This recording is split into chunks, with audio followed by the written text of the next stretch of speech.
episode 72 of Boxing Fanatico Live. As we keep going strong, let's go ahead and switch over to my face. Hold on one second real quick. What is going on, everybody? We got to start off with, of course, we got to start off with the legend, Hashim47. We always, listen, if it rhymes, it's true, right? If it rhymes, it's true. And Hashim47 rhymes with the word legend. That's why we always got to start off with the Let's Go champ. Thank you so much, brother.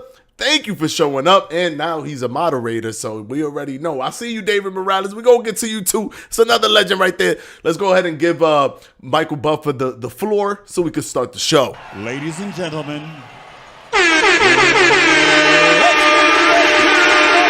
Let's get ready to rumble. Is right. We're going to be looking at the footage of Shakur Stevenson versus Kevin Johnson.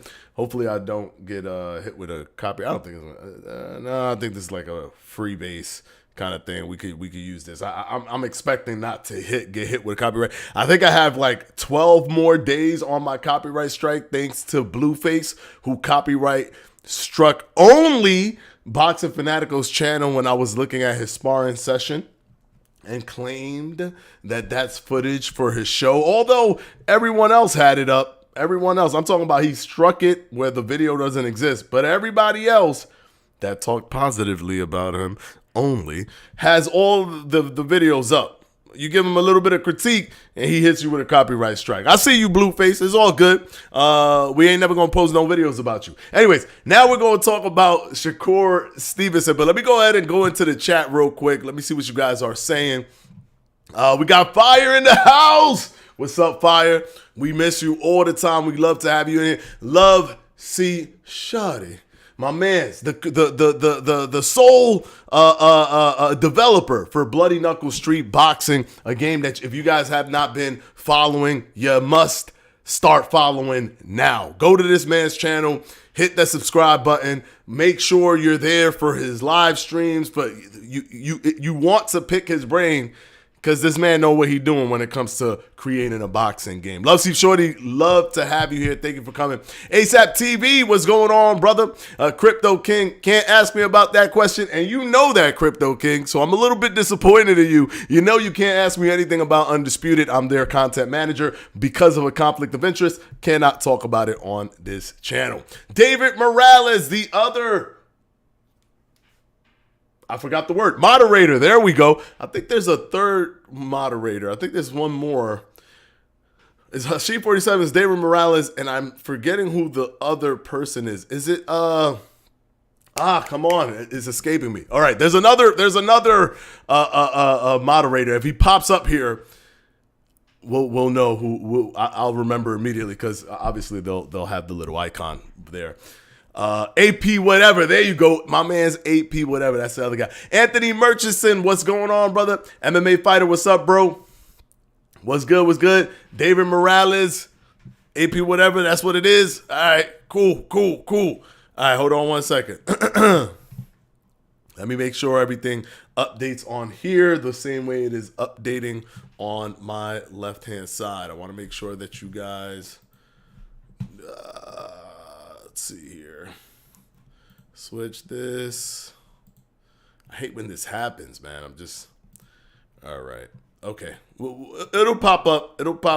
Let's go ahead and try to get into the video so that we could go ahead and talk about the video itself. Now, this is one thing that is a little bit funny to me. And kudos to the Boxing Voice, because they're the ones that captured it.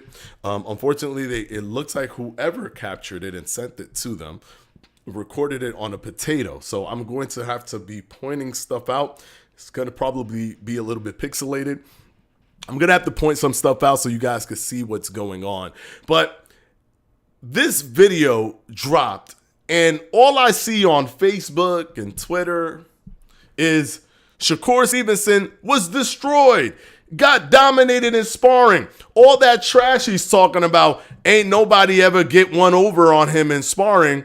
Well, look at this video. He's such a clown. Look at him. He's not good. He's not as good as he says he is, because he's actually losing in a sparring session. That's everywhere from this video, which leads me to believe that people just don't know anything about the sport. They don't understand it. They can't conceptualize it. They can't wrap their heads around it. They only care to see what they want to see. It is the Mayweather effect all over again.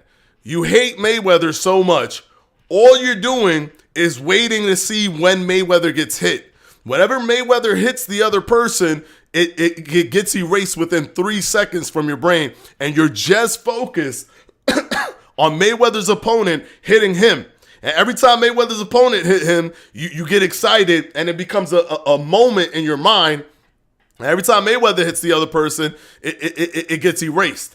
So by the time it's all said and done, you think Jose Luis Castillo won the fight. By the time it's all said and done, you think Maidana won the fight. But in reality, or you think Oscar De La Hoya won the fight. But in reality, it's just because those people hit him more than you are used to seeing him being hit. Doesn't mean that they won the fight. But because you want him to get hit so badly and you're so used to not seeing him get hit, you over sensationalize every moment that he does get hit. And that is what happened here.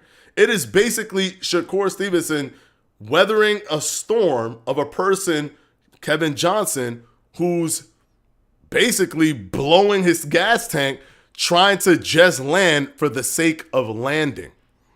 And let's go ahead and switch over so you guys can see what I'm talking about. All right, so we got the video right here, and we're going to play the video, okay? So let me lower this here real quick.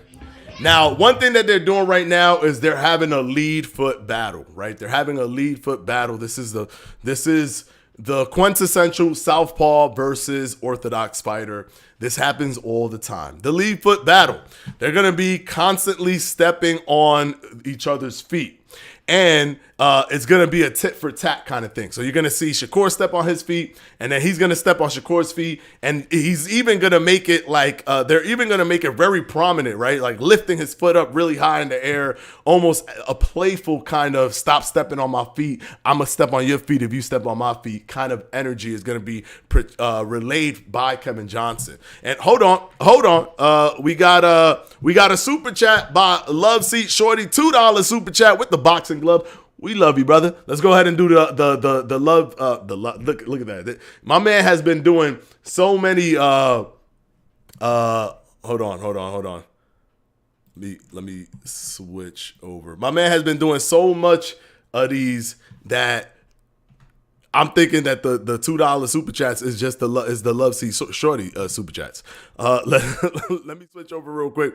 We got the Love Seat Shorty right there, and let me hit you with the super chat. All right. Thank you for that, Love Seat. Now let's go back to the video. Much appreciated, brother. All right. So you're going to see this consistent lead foot battle, right? You're going to see right here, Shakur's trying to step on his foot. He steps on his foot.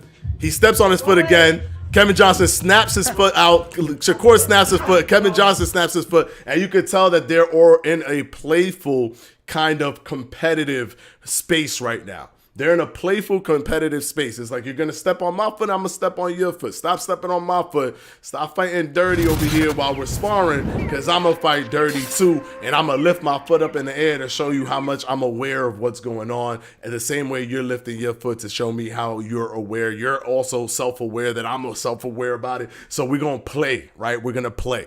So that's what's happening.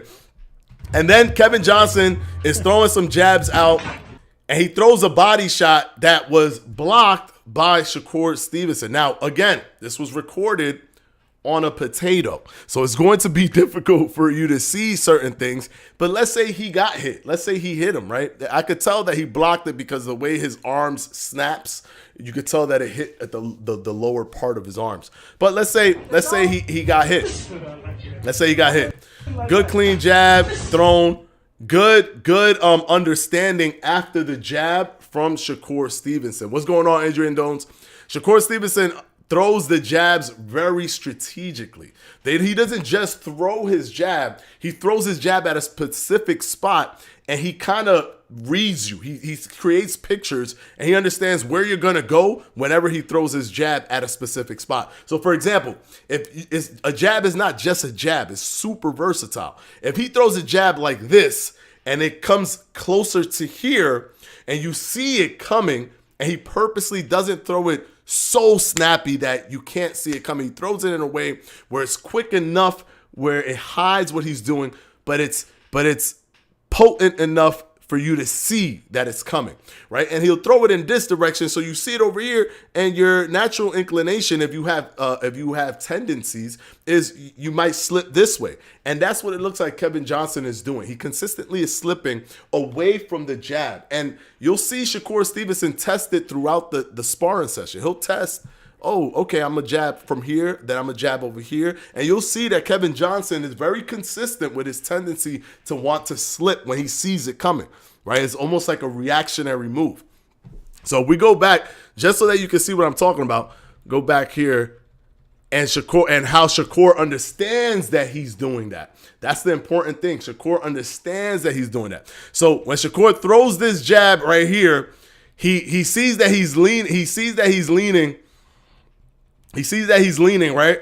Boom. He sees that he's gonna lean to his right, away from it. Boom.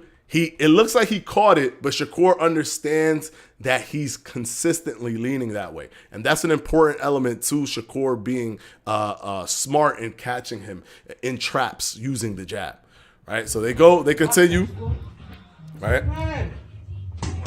Now, all of that caught by Shakur Stevenson. However, the aggression should be noted, right? It's still aggressive. It's still him moving forward. It's still combinations. Even if Shakur was to block all of those combinations, he's still getting, a combination thrown to him. So that is going to be very polarizing for a lot of people watching it. But for the most part, the hook landed kind of, but everything else didn't land. Everything else didn't land. And if you watch it kind of in slow motion, you'll see boom, boom, blocked by the elbow, blocked by the shoulder, right? None of that stuff is landing. Still, his arms are crossed in front of him, so he's blocking that. Then he pushes him back. So it was a whole lot of nothing, but because it's so boop, boop, boop, boop, boop, boop, boop, boop, it's very flashy to a lot of people, right? We don't know how long they've been sparring. We don't know all of the other context behind their sparring, but we do know that all we could know is what we see, right? And we see that Shakur is still within himself to be able to turtle up in a way to catch all those punches coming. Nice. Now Kevin Johnson throws low, misses again. All of that was blocked, and I mean, to a lot of people, this is the stuff that was landing. Right? You see, boom, blocks it, boom, catches it on the arm. Again, they recorded this on a potato, but you can still see it from the trajectory of the punch. So nothing landed. And this whole time, Kevin Johnson is getting tired. And Shakur knows he's getting tired because unlike us, he's in there with him. He could feel the pops of his punches. He could hear him breathing harder. He could see his movement slow down. He could feel the pushes being weaker. He feels these things that we on the outside don't see. So he's probably like, go ahead. It's all part of the strategy. The thing is, again, when you don't like somebody, especially if you just don't like a fighter, a lot of people just don't like Shakur Stevenson. And because Shakur's also a little bit of a, conceited in his a lot of confidence, a lot of people don't like that. When you have a lot of confidence, they don't like that. So they want to see you be humble. That's what they're just searching for, a humble moment. So everyone's latching on to this sparring session to make it that Shakur Stevenson was humbled. But in reality, Shakur Stevenson completely outsmarted Kevin Johnson, got him to get tired, and then was just picking him apart. And we're going to get to that part right now. We're going to get to that part. So Kevin Johnson, you could already tell he's getting tired. This man was just explosive with all these combinations, but he's getting tired. You can see it with the way he's letting his arms hang. You can see it with the way that he's not as jumpy, right? He's more relaxed because he doesn't have as much energy as he did before. Get out the ropes. Get out the ropes. He right there was very good by Kevin Johnson. This was a very good counter by Kevin Johnson. This was such a weak jab that he just punishes Shakur Stevenson for that weak jab. In my opinion, that is the only time he actually really truly lands something, and it didn't even have pop on it. It was more like an arm shot. It didn't have much pop on it, but it was a smart counter, right? If you were a judge and you were looking at this and this was a real fight, he would have came out of that exchange looking like getting the better of that exchange, right? So that little jab from Shakur, that was nothing, and he was punished for that. But here's the thing: good boxers, nobody is perfect. You're gonna get hit. It's the adjustments that come after that. After this, you'll see Shakur move his body after every jab, which didn't allow for Kevin Johnson to do the weak, I'm tired, looping hooks. He had to really come in and commit and get even more tired if he wanted to hit Shakur Stevenson with a counter. You'll see Shakur from now moving forward in the sparring session will start to move back after he throws his jab to get away from that and basically take that away from Kevin Johnson, because Shakur Stevenson is really the master of distance. Nice hook. Nice hook. So Shakur even acknowledges that it was a good hook. He says, good hook. Like he's acknowledging, he's talking. You could clearly tell psychologically the more confident person in that ring is Shakur Stevenson.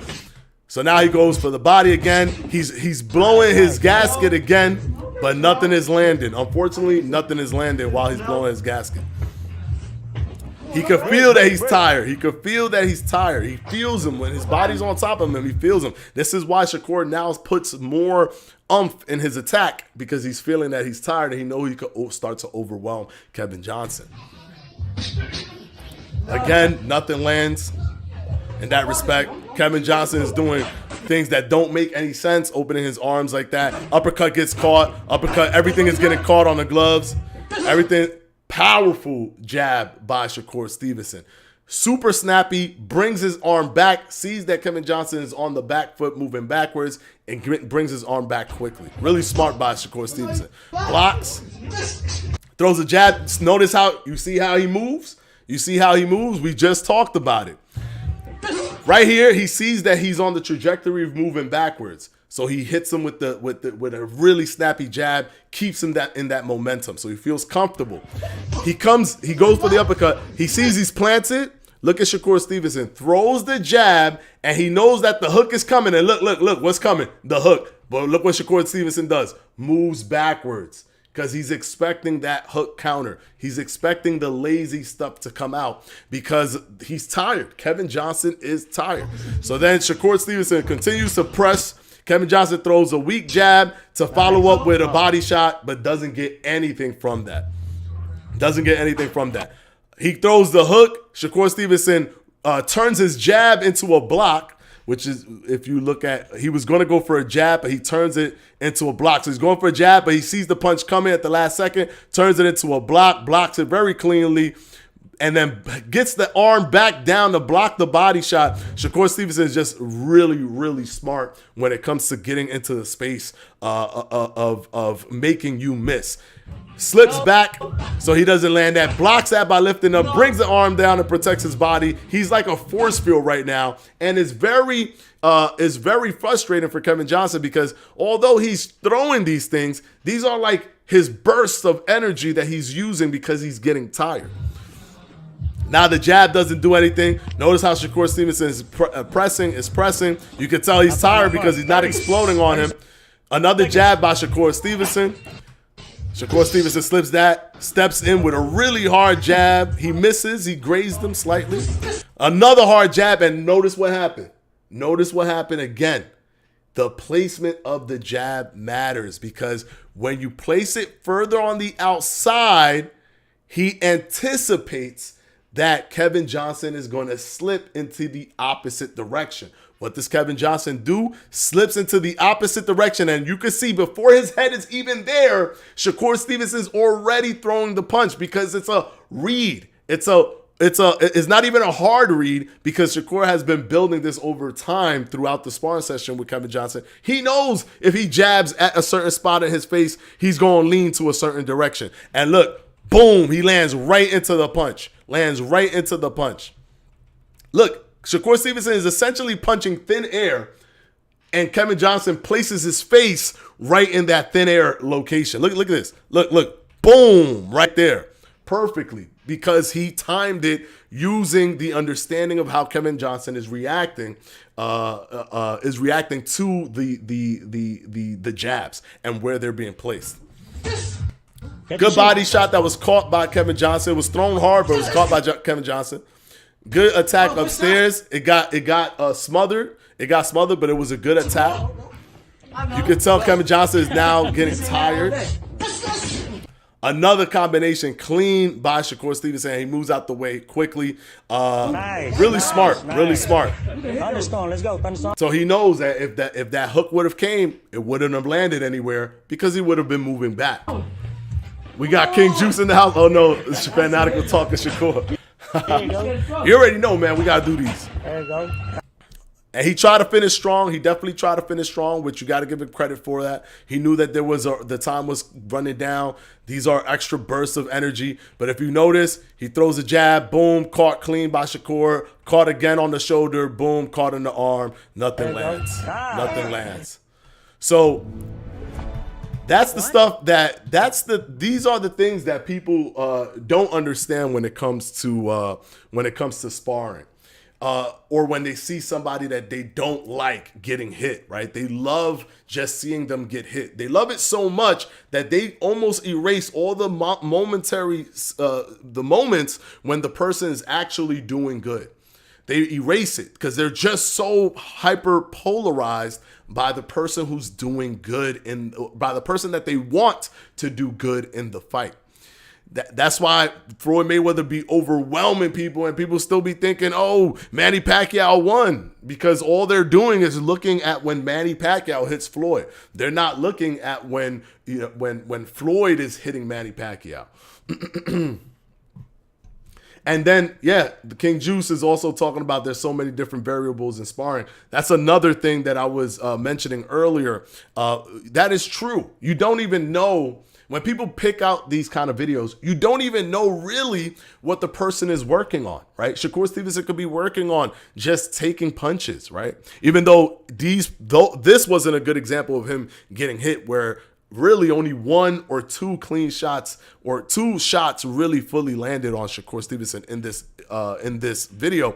But he does. You could definitely tell that he is sitting there and catching the shots, right? He could be practicing catching shots. He could be practicing taking shots. Sometimes people practice, I'm going to absorb this, right? I'm going to kind of build my callus of taking punches over time. I'm going to absorb this. I'm going to absorb that, right? Or I'm going to allow him to take off. Or I'm going to sit on the ropes and practice my defense on the ropes. Or I'm going to practice going off of the back foot. There's so many different variables that people could be using.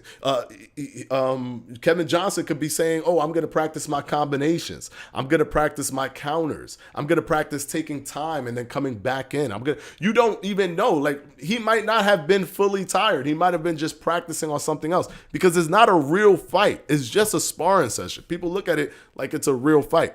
But even if this was a real fight, because sometimes that does happen in sparring too. People get competitive and then they say, hey, you know what? I want to, let's compete, right? Let's have fun. Let's compete. Let's see who's going to outsmart who. That could have been the case here as well. But with that happening, what we're seeing is Shakur Stevenson still outsmarting Kevin Johnson, who's a much bigger fighter than he is. But like I said, weight doesn't really matter that much in boxing. If you're a few weight divisions away from the fighter, unless it's like a heavyweight versus a lightweight, it's not really that big of a deal as much as people want it to be, or how people perceive it to be. It's not that big of a deal. But let me switch over real quick to my favorite. Hold up, my bad. All right, let's switch over and let's pull up the chat real quick. But that is Shakur Stevenson's sparring session that people were calling Shakur, oh, he got dominated, he got destroyed. People want him to get dominated and destroyed so bad. And after watching that sparring session and hearing that people were saying that, it just blew my mind. So we just watched it. Remember, the audio is the video is incredibly pixelated, but we just watched it and we slowed it down. We did it in slow motion. We looked at certain attacks and you could see that things weren't landed. Was there a lot of activity? Sure. But the sharper, cleaner person who was walking the other down, that was Shakur Stevenson. Even if they were just going all out, Shakur Stevenson was still the much better fighter in that scenario. Salute Shakur gonna give Edwin. When will Undisputed? What? You can't ask me those questions, man. What's up, Fanatico? What's up, Adrian Domes? Fire. A jab can do so much more damage than what people think. It can break a nose, yes, an eye socket, etc. It is that brutal, but this dude, Kevin Johnson, is doing good with his head movement. Sure, he was, but he was getting caught with the jab. He was getting caught with really snappy jabs from Shakur Stevenson. In fact, I don't think he really landed more than one jab on Shakur Stevenson while Shakur Stevenson was walking him down and landing a bunch of jabs.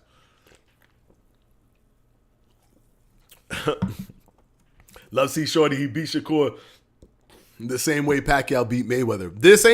I see no lies here.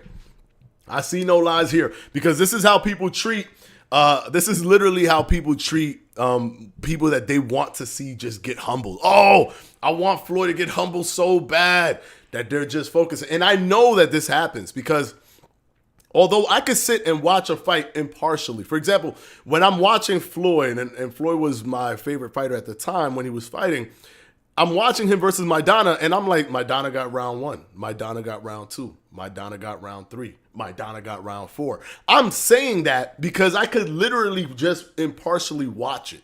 I could see when Maidana's doing good work. I can see when Floyd is doing good work. The majority of people, when they watch boxing, they cannot see that stuff because they watch it in such with so much bias sometimes that they just overlook a lot of things because it's too complex for the casual fans anyways. So they just overlook things and they just focus on, oh, I'm seeing Maidana doing some work. I'm seeing him doing work. So he's winning. And then when Floyd starts coming back, they're not seeing that because they're just still so gung-ho on Maidana beating Floyd Mayweather that they're just only focusing on Maidana's offense. And that's where you end up with people thinking a Manny Pacquiao beat a Floyd Mayweather because they just want it to happen. So they're not impartial watching it. They're just waiting for their fighter to hit the fighter that they want to lose. And they're not even paying attention to the fighter like a Mayweather, for example, that's actually landing his shots when he's landing his shots. So then it becomes a blur over time, and then they just remember it like Manny Pacquiao must have won. They remember it like Maidana must have won.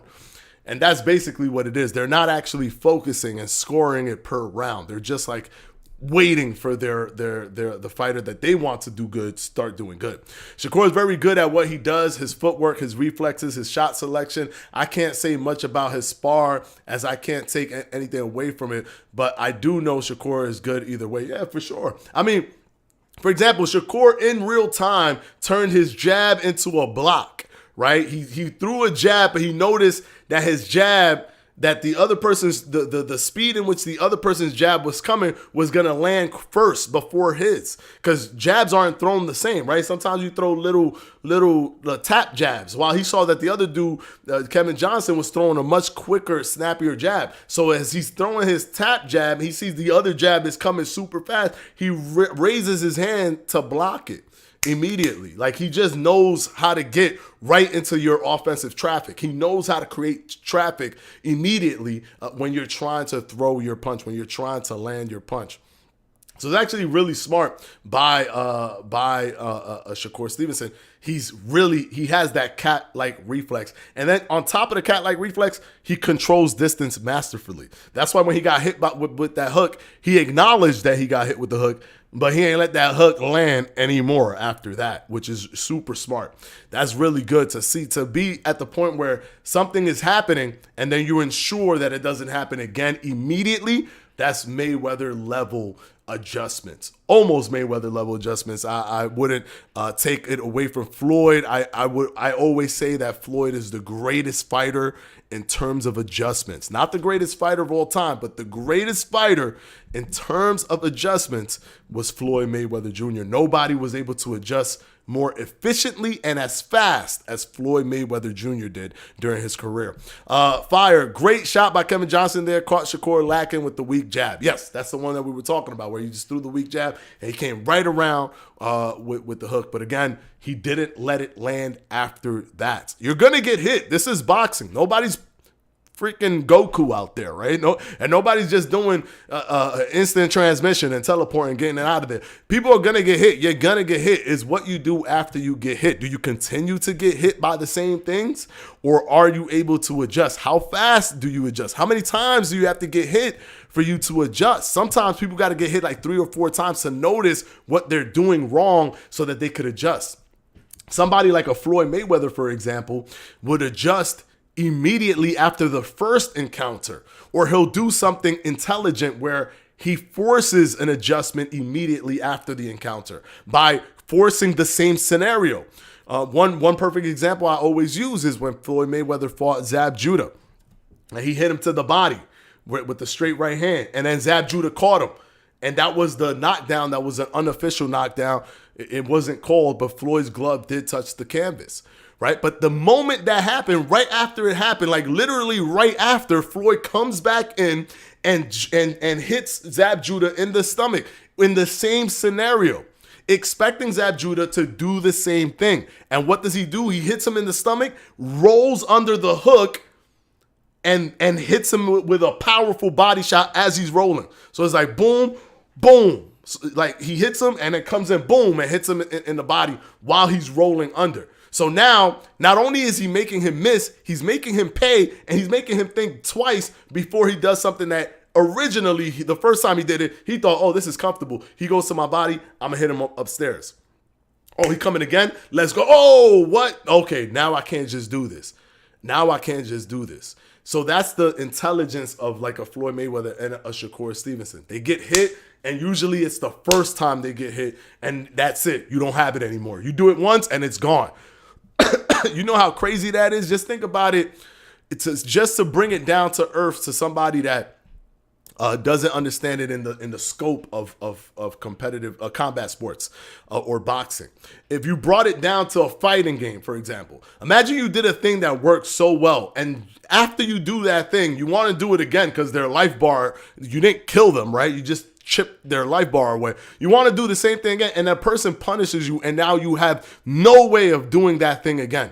Now you have to do something else, and you do the other thing, and that person takes it away from you. So now you have both. The first thing you did, you can't do it no more. The second thing you did, you can't do it no more. You go for a third thing, they take that away from you. Now you got 3 things you can't do. 3 of the things that you're comfortable doing, you want to do all the time. You bring it to the table all the time. Those are your bread and butter. Now you feel a little bit lost because those were your 3 main things that you like to do. Now you're starting to do things that you're uncomfortable doing, but you got to do them because the other things you're going to get punished too much. That's the cascade snowball effect that starts happening in a fighter's mind.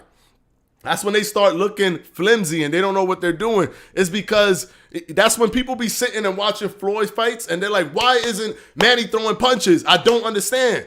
It's because he doesn't know what punch to throw. He doesn't know what punch to throw. That's the truth. Because everything is being adjusted on. He doesn't know what punch to throw. That's why people just become punch shy against Floyd. It's not like, and people are literally like, yo, if I was in there, I'll just throw punches. No, you wouldn't, because every time you throw a punch, he's going to punish you. And you throw another punch, you're going to punish that punch. And then he's going to keep punishing you, and you're not going to be able to do the things that you want to do. Now you're lost because the stuff that you love to do, the stuff that's like in the back of your brain, the easy stuff that come out naturally, you can't do those that naturally anymore. You can't do them, period, because he's adjusting to it. That's the same thing that Shakur Stevenson did right there with that left hook. He adjusted to it. Now moving forward, after he threw a weak jab, he would move back. Now what? You ain't landing nothing. And if you throw that hook, he could lean back, come in. So he's putting you in danger. He's putting you in danger. It's a really smart setup by Shakur Stevenson. Yo, Fanatico, what's going on? What's going on, Jumpman23? What's going on, brother? Yeah, let's talk about this shit. Nah, man, we could talk about becoming undisputed in boxing in real life, like Tyson Fury versus Usyk. That's something we could talk about, but we can't talk about undisputed. We could talk about undisputed, but we can't talk about undisputed. Haney saw the session and announced he's moving up to 147 after the program. Listen, if Haney moves up to 147 when Shakur goes to 140, can we at least acknowledge that he's ducking Shakur Stevenson? Can we at least acknowledge it? Because there are people who truly believe that Shakur Stevenson was ducking Devin Haney. There's people that are like, oh, he didn't take the 20% or whatever. Yeah, that he was ducking. He was ducking because how much he gonna get paid for Edwin De Los Santos? He was ducking. How's he ducking if he literally mandated the fight to happen? He literally forced the fight to happen. It wasn't through normal negotiations. He forced the fight to happen, but somehow he was ducking. Do people forget that second part? He didn't say no to the 25% and then just went on his merry way. He said no to the 25%, wanted to continue negotiating, and then decided that he was going to himself mandate the WBC to force Devin Haney to do the fight. But somehow he's ducking Devin Haney. I don't know how you ducking when you literally tell the WBC to force the fight to happen. That means the fight has to happen. Or if not, you lose your belt. And Devin Haney just became undisputed. He doesn't want to vacate the titles. But guess what? He was willing to vacate the titles. So it's like he's not even, people don't understand, Devin Haney ain't even undisputed anymore. He's a champion in recess. The belt is now going to go to whoever wins between Shakur Stevenson and Edwin De Los Santos. They're also fighting on Thursday, which is going to be an interesting thing. They're going to fight on Thursday. Let's see what happens. Can they get views fighting on Thursday? I don't know. That seems a little bit iffy, but they know what they're doing. They know what they're doing, so we're gonna wait and see.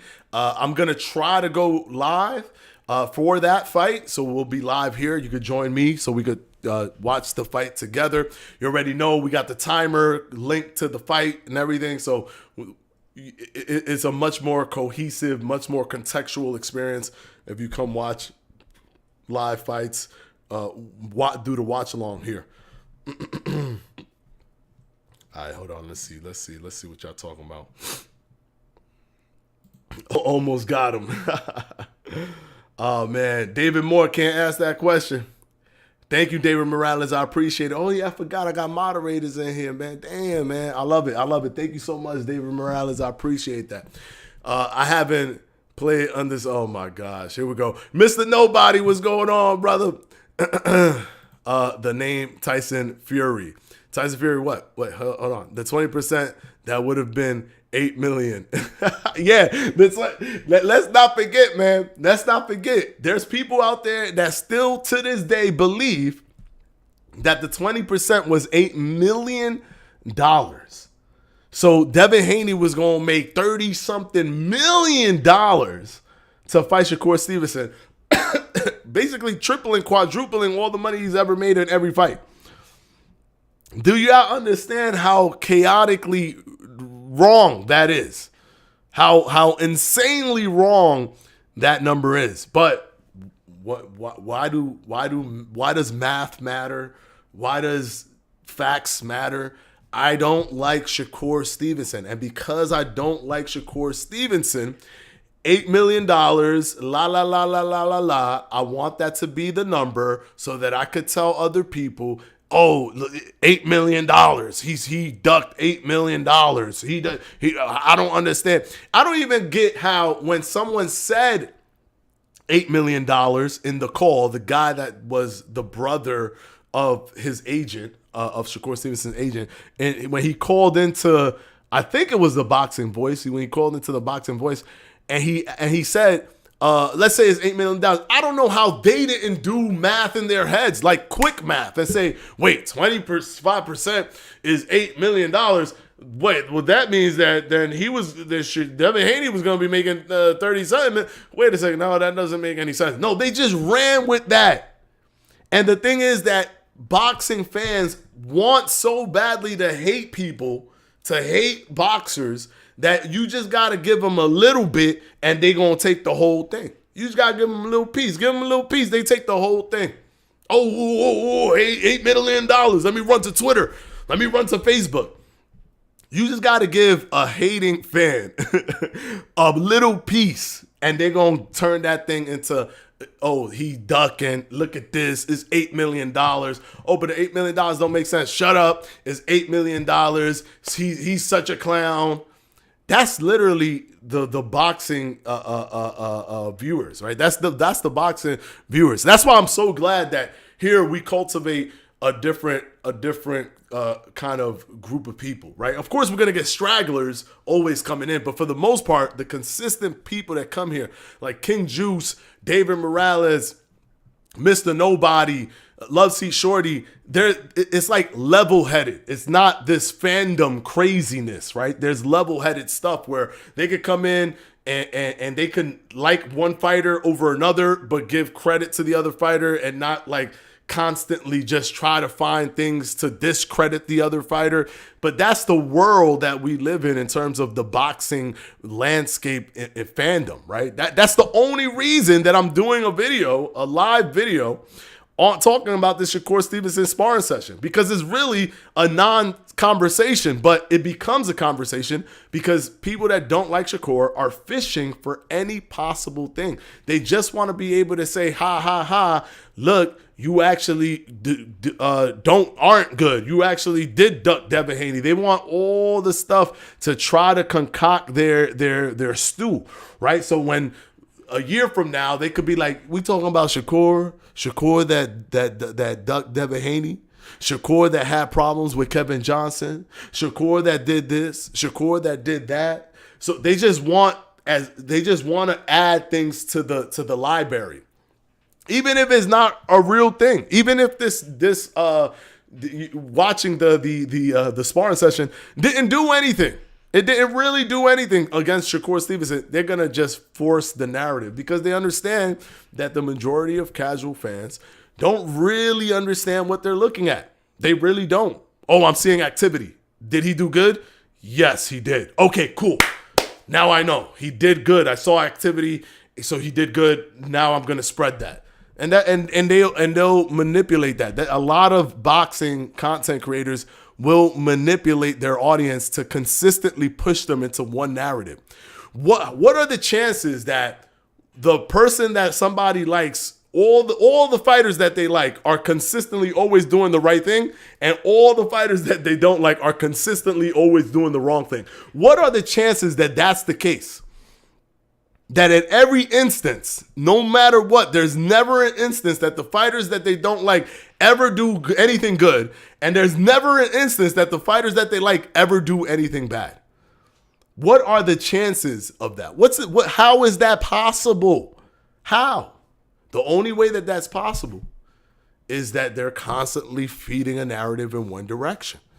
They're constantly feeding a narrative in one direction. And it's easy to do that when they know that their fans, some of them, don't even watch the sport. They just like talking about the sport. Can you believe that?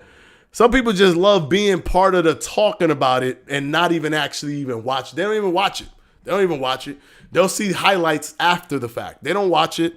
They can't sit there and watch a whole fight. They just see highlights and talk trash. See highlights and talk trash. Because if they was watching it, we will have way more views, pay-per-view views and stuff just from the core fandom. Just from the core fandom. But that's not the case. Excuse me. Guys, Navi Rap TJ, Can't answer anything on Undisputed, brother. Can't answer anything on Undisputed. I think Devin is ducking Shakur. Yeah, I mean, in my opinion, obviously it's just my opinion. I don't know for sure. But in my opinion, the moves that Devin Haney is making, the leaked footage of his father saying, hey, look, we already know what it is. We was hyped when we got off on Shakur and got one punch landed on him or whatever. That we knew what Shakur was about. We already knew what it was. So once he was coming at 130, we already ready to move to 140. All of that stuff, and he literally moved to 140 as soon as Shakur Stevenson went to 135. He moved to 140.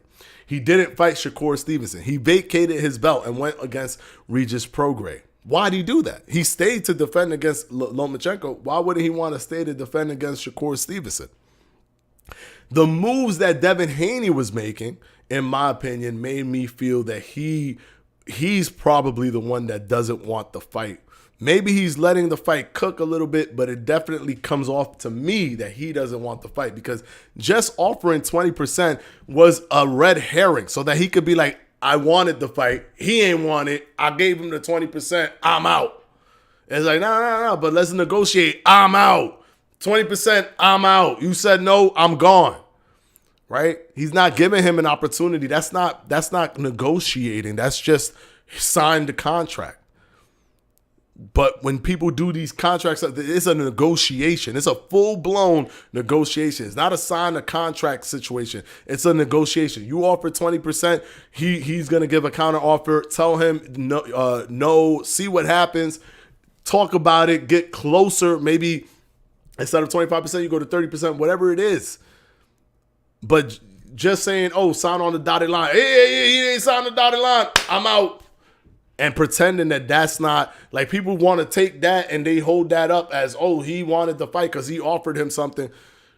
People duck in so many ways to go out on their shield. They're not just going to, nobody's going to, like, Devin Haney's not going to stand on the stage with a microphone and say, I duck Shakur Stevenson and stamp it. That's not how anybody's ever gonna duck another person. It's always gonna be the way Frank Martin did it. Oh, nah, they trying to play me or whatever. It's always gonna be the way Devin Haney did it, in a political, intelligent way, behind a contract, behind a fight request. It's never gonna be something where it's like, I pronounce that I am ducking Shakur Stevenson. You're never going to get that, right? So because you never get that, it is open to the interpretation of all of the fans. If a fan doesn't like you, they're going to say, hey, look, you're ducking. If a fan likes you, they're going to say, nah, he's not ducking. That's too low of a percentage. Because they do it in that way, it always has a plausible deniability. There's always a window open for deniability. Oh, I could just crawl out of this window. I could just crawl out of that window. I could crawl out of this window, because there's nothing set in stone that's really, truly, fully telling you. And because of that subjectivity, people just go ahead and take it. And if they like Devin Haney, they're going to do videos about how Shakur Stevenson ducked Devin Haney. And if they like Shakur Stevenson, they're going to do videos about how Shakur Stevenson didn't duck Devin Haney and wanted to fight him. It's all based off of the perception and the subjectivity of the people that take the information, because they do it purposely to leave it open for interpretation. GTA 6 about to break records. Yeah, GTA 6 is going to, first of all, GTA 5, I think, was the best-selling game of all time. They sold like over 1 billion something copies, something like that. I think GTA 6 is going to destroy the internet. So if you guys, once again, if you guys want to see me play GTA 6, I'm going to play GTA 6 no matter what. It's one of those no matter what games. Like God of War, y'all didn't see me play God of War, but that's one of my favorite games of all time. I'm playing God of War on my own, right? So GTA 6, I'm going to play that game. If y'all want to see me play that game, then we could play that game together. Y'all can see me play it. But I did drop a video talking about the trailer that will be dropping, confirmed by Rockstar, the Grand Theft Auto Grand Theft Auto 6 trailer will be dropping early December. So I cannot wait for that. I'm definitely going to do a reaction video regardless. I don't even care if this video does good or not. I'm doing a reaction video, and I'm going to play some Grand Theft Auto, especially online. I think those do well. And if it goes to PC, the modding for Grand Theft Auto, especially imagine the modding that they're going to have for GTA 6, that's going to make it even crazier. So that those videos, we're going to be doing those videos here on Boxing Fanatico. But I do want to get your feedback. Let me know if y'all want me to do that, right? You know, we're primarily a boxing channel first, right? Boxing video games come first. And for example, if a fight night comes out, we're playing fight night, right? Forget all this stuff. We playing fight night, because that's what this channel is about. And I'll play that stuff on my own, but we're playing fight night on the channel.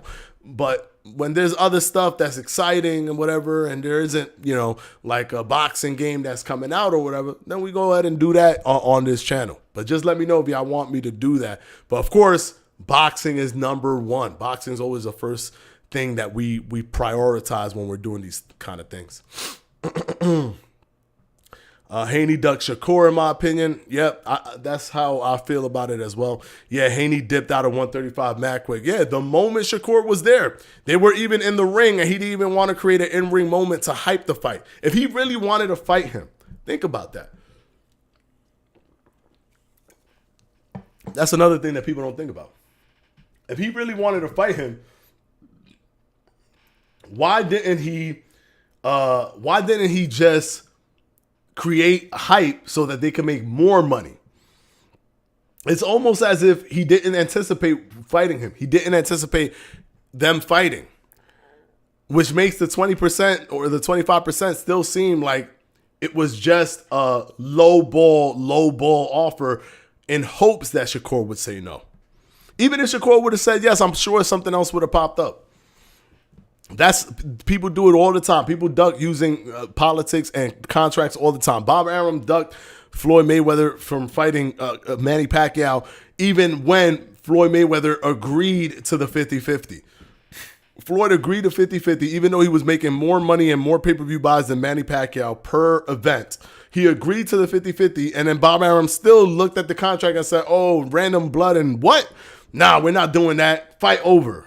And I'm sure if Shakur would have said, okay, I take the 25%, they would have found something to be like, oh, I can't make the weight no more. We wanted to do it, but we just can't make the weight. So we're going to have to move up. And then people would have just been like, Devin Haney can't make the weight. I don't understand what's the problem with Shakur Stevenson, that he doesn't get that. We've seen it before. We've seen that he was having trouble making weight. So obviously, if Shakur Stevenson really wanted Devin Haney, he would have moved up to 140 and fought Devin Haney at 140 and skipped 135. But he ain't do that. So clearly, Shakur Stevenson is ducking Devin Haney. That's literally what would have happened. I promise you. I promise you. Even if he would have said yes and then he would have wiggled his way out of it, whatever wiggling he did, because it's open to interpretation, is open to the subjectivity, people are going to come in and still figure out a way to mental gymnastic that to make it that Shakur Stevenson doesn't want to fight Devin Haney. I don't understand the hate. It is what it is. I don't get caught up in that. Yeah, my favorite fighter is Bud, but I'm also a huge Spence fan. Exactly. I'm still alive, and my life is totally fine after they fight. Exactly. You're not them, but some people attach their whole selves to a fighter. That's why they could become devastated when a fighter loses. That's why when Spence lost, there was so many people that were like gone off the face of the earth from social media, people that were proponents for a Spence win, right? People that for years were talking about how Spence was going to win, how Spence was going to dominate. They couldn't handle the fact that he actually lost. They couldn't handle it. People couldn't handle the fact that Stephen Fulton lost to Inoue. People couldn't handle that because they attached themselves. The fighter is something, that person is part of who they are. And if you do that, like even me, Shakur is my favorite fighter right now. He's not part of who I am. He's not like, my life is not driven by what he does.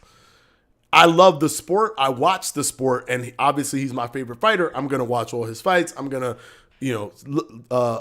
admire how he fights and all these things. I'm going to constantly be supporting watching Shakur Stevenson. But if Shakur was to lose, I'm not going to fall off the face of the earth. I'm going to give credit where credit is due. I'm going to talk about how that Shakur lost, that the other person was better, that what they did was unprecedented. I'm going to talk about all that stuff. Because that's how real, like if you are just really a truly unbiased person in the sense of speaking about things truthfully, because you could have your bias, but you could still speak about things truthfully. I don't believe that people are truly, fully, 100% unbiased, right? I am obviously biased to Shakur Stevenson because I like Shakur Stevenson, because I'm a fan of Shakur Stevenson, but I'm not going to pretend for Shakur Stevenson. That's what I'm not going to do. If he loses, he lost. Right? We're not going to come in here and pretend and do all this pretend stuff like, he had weights in his gloves. Oh, his water was spiked. We're not going to do the pretend stuff, right? We're not going to say, oh, look, this happened and that happened. Oh, this conspiracy and that conspiracy. We're not going to do that. We're going to be real. Shakur lost. This is why he lost. We're going to look at the fight in and of itself. We're not going to pretend and look at other things just to save face. It's like, just be real with yourself. But that's where the bias bleeds through too much, where you're now capping for your fighter. Like, sure, you can have a bias that you want your fighter to win, but when things don't go your way or things don't go his way, just be honest about it. Stop pretending. Just be honest about it.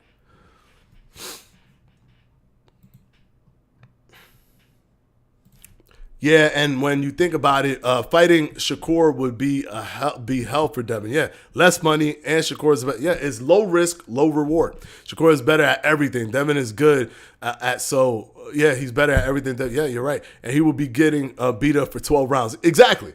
There's nothing in it for Devin Haney. It's not going to be that much money because it's Shakur Stevenson. It's going to be it's going to be high risk, low reward. High risk, low reward. What's the point of that? He might as well just do low risk, low reward, which is what Regis Prograis is. Regis Prograis is low risk, low reward. But low risk, low reward is better than high risk, low reward.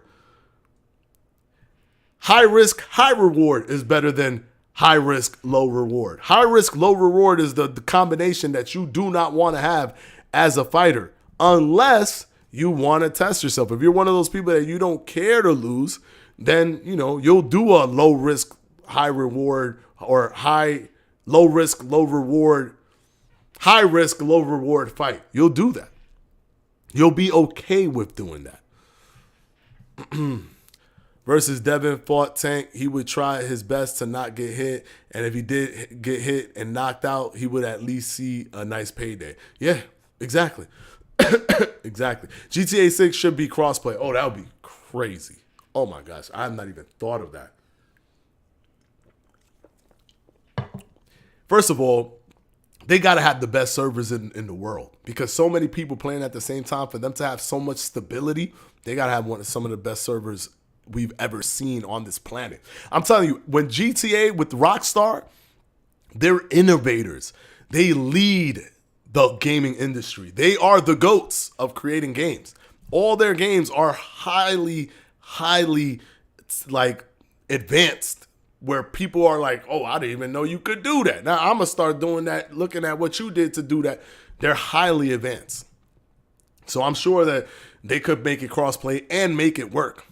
I think Fight Night is coming back since UFC 5 is done. Yeah, let's see. Because they might also be like, oh, UFC 5 dropped, but we also trying to, put updates on there. So when we finish with all the updates, then we're going to start to think about doing Fight Night. And then that means we ain't getting Fight Night for years. Even if they started doing Fight Night right now, we're not getting Fight Night for years. We're not going to get Fight Night for years. They're going to start. I don't understand how people are so delusional to think that oh, UFC 5 is out, so we're about to get fight night. That's not how it works. That is not how it works. They have to start working on that game. Even if they start using stuff from UFC 5, they could do that, but they still got to start working on that game, and it's still a different system overall because there's no ground game and all that stuff. It's still a different system. Of course, GTA 5 is the best-selling game. They've been repackaging it since the PS3. I know, which is crazy. The fact that that game is still relevant nearly, 10 years, more than 10 years after the fact is absolutely insane. That's what I'm saying. We were talking about Devin struggling to make 135 while making an offer at all. Exactly, ASAP TV. Why make a offer at all if you supposedly struggling? Because that was going to be their argument, because you could already see they were saying that before he even offered the 25%. The 25% gave them a backdoor exit so that they could go, oh, let's say he ducked the 25%. Now we could just say Shakur ducked it, because it's all dishonest. It's all dishonest. I have absolutely zero faith in anything EA touches at this point. I love boxing more than I love any individual boxer. Yeah, me too. I do have favorite fighters, but if they get beat, they get beat, and I call it how it is. Yeah, I definitely don't make up excuses. Of course not. That's why when you love boxing more than you love the fighters or any individual fighters, you want the integrity to stay there. You don't want people to dilute it and always say, oh, I'm going to just say robbery because I want Manny Pacquiao to win, so robbery. Right? You're not going to be doing that. You're going to be like, no, I want the integrity of the sport. I want the sportsmanship to be there. I want the better man won. He was the better man tonight. I want all of that to breathe and come out into the community. But when you don't care and you'll destroy the community just because you like a fighter, you'll start to dilute or muddy the waters all the time. Oh, the referee was against him. You could tell. Oh, he was spiking his water. Oh, he had weights in his glove. Oh, it was a robbery. You could just do whatever you want to make it as to basically butcher the sport just so that you could protect the fighter that you love. Think about that. Think about how selfish of a mindset that is. Crazy. Anyways, we've reached the mark. We're 1 minute over, 8:01 p.m., but of course, we'll be live again on Friday. We're going to try to be live for the Shakur fight, which is next Thursday. Going to make sure I check the time, so I know exactly when it goes live. But we're going to try to be live for that as well. I hope you guys join me, because that means we'll be live Monday, Wednesday, and Thursday, and Friday. So, of course, as always, no matter what, other than me being on vacation or jury duty, which is what I had last week, I do apologize. They selected me as a juror, so apologies.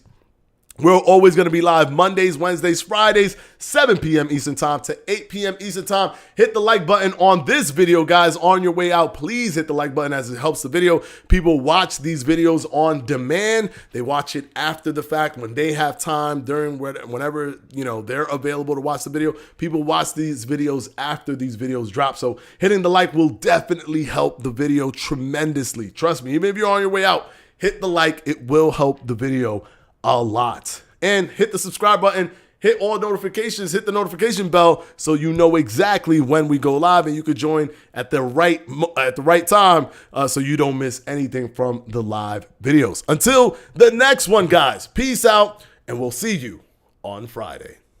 Peace out, guys.